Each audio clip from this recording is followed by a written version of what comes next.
Vous vous attaquez dans cette campagne respect cette année au conflit des générations. Oui, c'est pendant 15 jours qu'on va travailler sur le respect à travers des âges. Pourquoi? Souvent, les jeunes et les personnes plus âgées se voient comme presque opposantes, même quand ils sont confrontés avec les mêmes discriminations. C'est quelque chose qui est à déplorer, évidemment. Et donc, si on veut vraiment bouger, avancer dans cette région, je pense qu'il faut travailler sur le respect de l'un pour l'autre et l'inverse, évidemment. Alors, qu'est-ce qui va être mis en œuvre justement alors pour faciliter la communication entre les générations?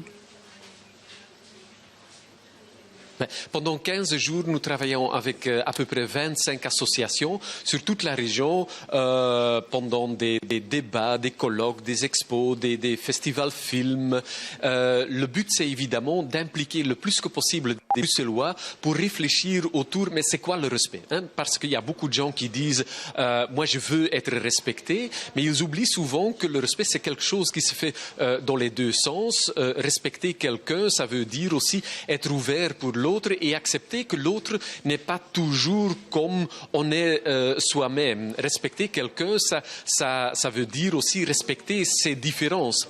Et je pense qu'on vit à Bruxelles dans une région avec plus qu'1 million d'habitants qui est hyper diverse. Et donc, ça veut dire, si on veut une ville où c'est agréable à vivre, il faut installer beaucoup plus de respect qu'aujourd'hui, sinon on va avoir des problèmes. Alors Bruno Delille, donc ça commence aujourd'hui, coup d'envoi. Qu'est-ce qui va se passer aujourd'hui exactement? Aujourd'hui, nous tenons le colloque d'ouverture. C'est ici à la tricoterie à Saint-Gilles. Pendant toute la journée, il y a des débats, il y a des personnes qui viennent parler sur des sujets spécifiques, donc sur les discriminations faites aux personnes âgées mais homosexuelles, par exemple, qui ne veulent pas de nouveau se cacher quand ils vont dans les maisons de repos.